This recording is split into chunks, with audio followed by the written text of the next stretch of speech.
Ustedes se recuerdan, hoy estamos miércoles, el lunes se había entregado justamente estos ventiladores. Habían llegado estos y se presentaron oficialmente el día siguiente en Palacio. Un primer lote de 50 respiradores de los 250 donados por el gobierno norteamericano y bueno, aparentemente no cumplirían con, digamos... ¿Con el protocolo? Con el protocolo, con las exigencias o con la misión que le es asignada, ¿verdad?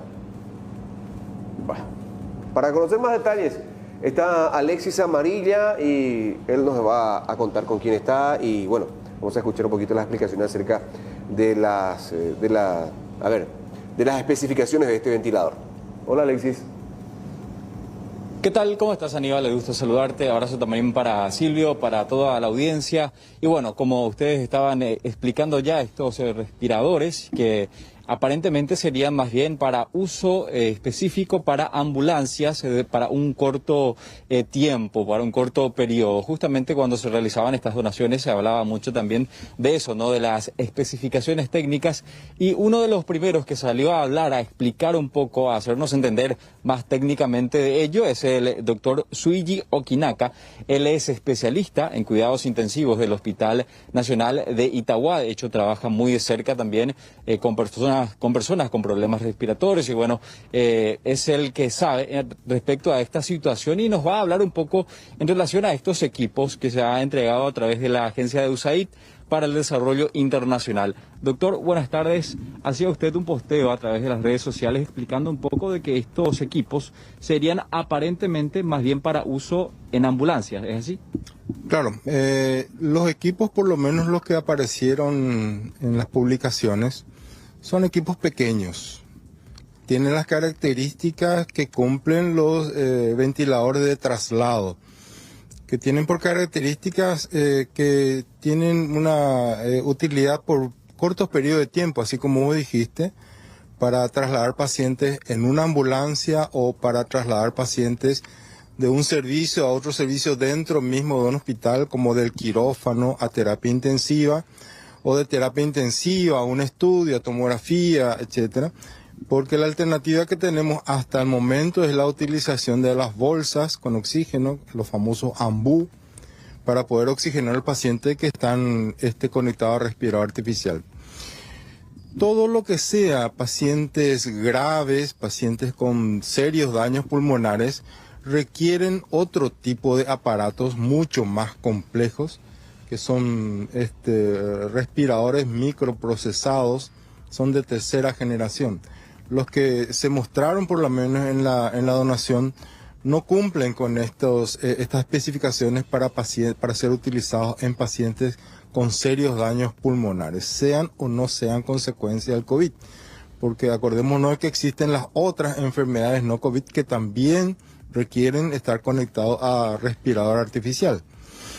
La cuestión acá es simplemente aclarar, porque se ha creado mucha expectativa a nivel de la ciudadanía con respecto a estos equipos y con respecto a la utilidad que se le podrían dar. Y hay que poner los puntos sobre las IES.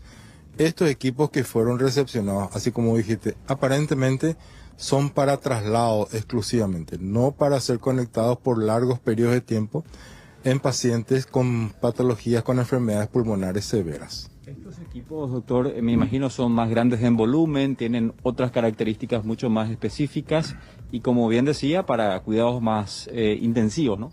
Claro, son mucho más complejos.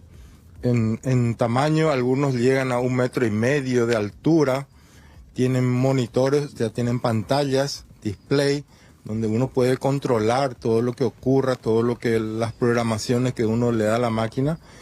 Y en sentido práctico, con las pantallas, el display, la altura de un respirador de alta complejidad llega a 1,5 metros, 1,70 metros de altura. No lo de traslado que tiene las características de ser cajitas pequeñas, ¿verdad? Doctor, en cuanto al contexto nacional, ¿Paraguay cuenta con lo suficiente de estos equipos o evidentemente necesitamos aumentar con todo esto de la pandemia? Ningún país del mundo tiene la cantidad suficiente de respiradores de alta complejidad ante la realidad de muchos países. Los Estados Unidos, con todo lo que tiene, su capacidad tecnológica e industrial, no pudieron satisfacer sus necesidades internas. Y Paraguay no está en mejores condiciones que eso. La cuestión es que hasta el momento, de acuerdo a cómo se está presentando la pandemia, la situación es controlable. La situación, cuando se descontrole, solamente Dios sabrá. Pero definitivamente vamos a necesitar mayor cantidad de respiradores de alta complejidad. Bueno, esto sin lugar a dudas genera también una preocupación en el contexto médico, ¿no, doctor?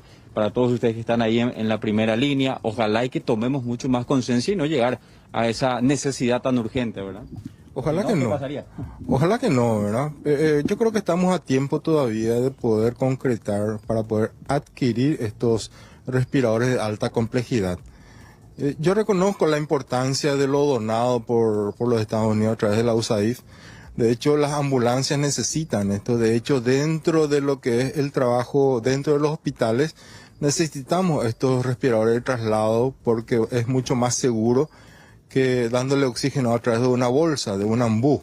Así que yo creo que va a tener su grado de utilidad, simplemente no crear falsas expectativas con respecto a lo que podríamos llegar a necesitar un poco más adelante si es que esto aumenta la cantidad de pacientes que requieran un respirador artificial. Totalmente. Silvio, Aníbal, ¿alguna consulta aquí para el doctor? O sea, Alexis, Queremos entender mejor, o sea, Sí. no tenemos, o sea, no se tratan entonces de los llamados ventiladores para las salas de cuidados intensivos, para las unidades de terapia intensiva. y no sirven para pacientes graves con COVID. Exactamente, eso es lo que estaba diciendo aquí el doctor. Estos no son los ventiladores especialmente, digamos, diseñados, preparados para atender una complejidad de una infección pulmonar o otros también, doctor, ¿no? No, definitivamente no. Las especificaciones técnicas de un ventilador de traslado son para ser utilizado en periodos cortos, básicamente durante el traslado de un paciente de un lugar a otro. De acuerdo a la literatura que estamos teniendo con respecto a la pandemia, los pacientes con daño pulmonar severo tienen un periodo de utilización de los respiradores artificiales mínimo de un mes. Y estos aparatos no cumplen con los requisitos para este tipo de pacientes. Una situación, una confusión en verdad, lo que se había generado en su momento también, más bien a la interpretación, digamos, de aquellas personas quienes han visto especialmente el posteo, ¿no? En verdad, una situación que, bueno, vamos a esperar a los 200 equipos aún que faltan ser entregados por la USAID, si es que en alguno de esos momentos llega quizás un equipo del que está mencionando el doctor, que en verdad sí estaríamos necesitando, si esta situación, ojalá que no empeore, ¿no? Pero en el caso de que sí, en verdad que vamos a necesitar eso en las unidades de salud. Sí, señor. Estaba mirando también en internet, Alexis, y como estaba indicando el profesional médico, estos otros dispositivos, ventiladores pulmonares que le llaman, realmente tienen esa altura que le hacía referencia, por ejemplo, esa disposición de las pantallas. Ahora, yo no sé si lo donado por USAID, lo recibido ayer, se limita a esto que estamos mostrando también nosotros en imágenes, esa suerte de cajita, por llamarla así, ¿verdad, Aníbal? O si hay otros dispositivos, o si eso se tiene que montar, por ejemplo. Yo no sé si el doctor también pudo hacer un análisis más profundo de lo que se recibió, o simplemente también su opinión se limita a lo que se proyectaron en estas imágenes a través de los medios. Doctor, cuando usted estaba verificando justamente estas imágenes, lo que se había entregado, ¿existe la posibilidad de que quizás estos equipos sean montados para eso que usted estaba mencionando, por las dimensiones, o es exactamente el equipo de respirador de uso para ambulancias y otros? Reúne las características de un respirador de traslado que se utiliza generalmente en las ambulancias. Los equipos de alta complejidad son mucho más grandes en volumen, en tamaño, en complejidad. Las especificaciones son totalmente otras. No se puede confundir uno con otro. ¿Cómo estamos con esos equipos, doctor, a nivel, digamos, nacional? En cuanto a unidades de terapia intensiva, ¿contamos con lo suficiente por el momento? Todavía no. A la fecha de hoy, sí. Con lo que tenemos, los pacientes no respiratorios, Y los pocos casos que estamos teniendo hasta el momento, la situación es manejable con los equipos que estamos teniendo ahora. La situación es que si, para darte una cifra, si 200 personas se enferman al mismo tiempo, gravemente, y que requieran terapia intensiva y que requieran respirador artificial, no tenemos para dar ese tipo de Alexis, coberturas. Sí. Estos Sí, escucho, aparatos, ¿por cuánto tiempo y de manera continuada pueden estar trabajando? Pueden ventilar. Pueden son estar ventilando. Ventiladores pulmonares. Doctor, la consulta es, ¿cuánto tiempo pueden trabajar continuamente estos equipos que han sido donados? Los actuales, los donados, los de transporte son para periodos breves de tiempo nada más. No estamos hablando de días, básicamente. Y los pacientes con daño pulmonar severo por el COVID, para darte un ejemplo, estamos hablando de 1 o 2 meses de ventilación. O sea, las especificaciones y las prestaciones que puede dar un equipo de alta complejidad son muy diferentes, son otra cosa. Ahora, ¿qué tipo de doctor, ventilador pulmonar, sí, por ejemplo, se tiene en el Hospital Nacional de Itagua en terapia intensiva? ¿Qué tipo de ventilador pulmonar se cuenta hoy en día ahí en el hospital de Itagua, doctor? Usted que está trabajando muy de cerca ahí. Bueno, en la unidad de cuidado intensivo adultos, que es una terapia polivalente, tenemos respiradores de última generación, que fueron actualizados básicamente en los últimos 5 años. Tenemos posibilidades de ventilar a un paciente en forma muy adecuada como cualquier otro país del mundo. Analizando lo que es la situación de la terapia intensiva del Hospital Nacional con cualquiera del Brasil o de la Argentina, estamos a la par en ese sentido. Ahora, la cantidad nos da lo justo para lo que es ahora el nivel de ocupación de las terapias intensivas, ahora, hoy. ¿Cuántos equipos de este tipo, o sea, espacios, contamos hoy en día en el hospital de Itagua? En la terapia polivalente donde yo estoy hay capacidad para 25 camas. Y respiradores creo que estábamos teniendo entre 28 y 30. Varía mucho el mantenimiento que se le haga. ¿Y eso hoy en día en qué cantidad de ocupación contamos, doctor? Normalmente el nivel de ocupación en la unidad de cuidado intensivo es superior al 90%, lo cual es normal para ese servicio, para este servicio en particular.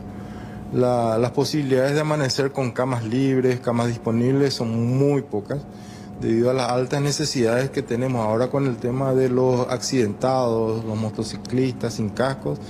Las necesidades están en aumento. Tuvimos un respiro durante el inicio de la cuarentena en marzo, donde el nivel de ocupación debido a traumatismos por accidente de moto cayó estrepitosamente y ahora nos estamos recuperando como era de esperarse en el Paraguay. Por último, Alexis. Está, compañeros, Sí, por último, para cerrar. O sea, una ambulancia dotada de una unidad de terapia intensiva, ¿cuenta con qué tipo de ventilador? Cuando hablamos de una ambulancia, una unidad de traslado, doctor, ¿con qué tipo de... Una ambulancia ventilador con terapia. Con terapia. Una ambulancia de transporte Con terapia. de personas con una complejidad pulmonar, por ejemplo, o derivados. Sí. Son muy pocas las unidades de terapia intensiva móvil que tenemos en el Paraguay. Son muy pocas, muy escasas. La mayoría están en el sector privado. Las que yo he visto son inclusive de menor complejidad de los que nos donaron ahora. De hecho, la mayoría de los traslados que se están haciendo de pacientes con problemas respiratorios, con problemas de traumatismo de cráneo, cualquier otro tipo de patología, generalmente se hacen asistido con una bolsa y con oxígeno, con el famoso AMBU, que no es lo ideal de ningún punto de vista. De hecho, lo que nos han donado va a cumplir un rol importantísimo para renovar todo lo que es el equipo de una terapia móvil en este país. De hecho, la mayoría de las terapias móviles dependientes del ministerio, tengo entendido que no tienen equipos de estas características. Realmente van a servir para eso. Por último, doctor, también la situación de los terapistas profesionales también, ¿verdad? Que también está ahí al lado como una cuestión a solucionar, quizás ahora mismo no podamos, pero a futuro pensarlo y trabajarlo mucho más, ¿no? Sí, de hecho ya me he ganado unos cuantos admiradores por eso lo hecho de decir de que no hay suficiente cantidad de terapistas en el país. En el ministerio estaban mencionando una cifra de 198 terapistas adultos para todo el país. Y cada día la tendencia es la de ir habilitando más terapias, más camas, más respiradores, pero contando con la misma cantidad de terapistas, lo cual es una situación que vuelve absolutamente insostenible en el tiempo. Así como leía hace un par de días una terapia intensiva de alta complejidad, con respiradores de alta complejidad, sin un médico terapista, es como volar un avión sin piloto. ¿De qué serviría un equipo de este tipo si no contamos con lo suficiente, ¿no? Es más peligroso ponerlo en manos de gente que no interpreta lo que está haciendo, más peligroso para el paciente inclusive. La formación, el entrenamiento y la experiencia requerida para manejar estos respiradores de complejidad, estamos hablando de años, Así no tenemos una solución a corto plazo con respecto a esto, porque esto va ya desde el momento de los exámenes de admisión de los residentes que quieren hacer la subespecialidad de terapia intensiva. Hay que flexibilizar mucho más esto porque es una emergencia nacional, la necesidad de subespecialistas, hablando especialmente de terapia intensiva. Tenemos que brindarles más estímulos para que el médico joven recién recibido quiera hacer terapia intensiva. Un médico que sin desmeritar en un consultorio gana lo mismo que en un médico que hace guardia en terapia intensiva, siendo que el nivel de estrés y el nivel de exposición del médico en terapia intensiva es mucho más alta. Por lo tanto, mi opinión personal es que debería tener más beneficios. Gracias, doctor. Tiempo muy amable, muy interesante la charla también. Sí, De paso aprendemos todos juntos, ¿no? Por Con supuesto. respecto a todo esto, que son mucho más complejos, ¿no? Para el entendimiento del ciudadano común, pero acá el doctor nos ha explicado bastante bien. No es una situación para alarmarnos, ni mucho menos tampoco, ¿no? Hay que solamente, como decía el doctor, saber interpretar lo que se nos dona y por un lado también llevarlo al campo y tranquilizarnos un poco también, ¿verdad? Y pensar, por supuesto, en solucionarlo a futuro también. O sea, ver la posibilidad de adquirir los equipos más complejos, sofisticados, por un lado, Totalmente. y por el otro formar también recursos humanos adecuados. Gracias, Alexis. Hasta luego.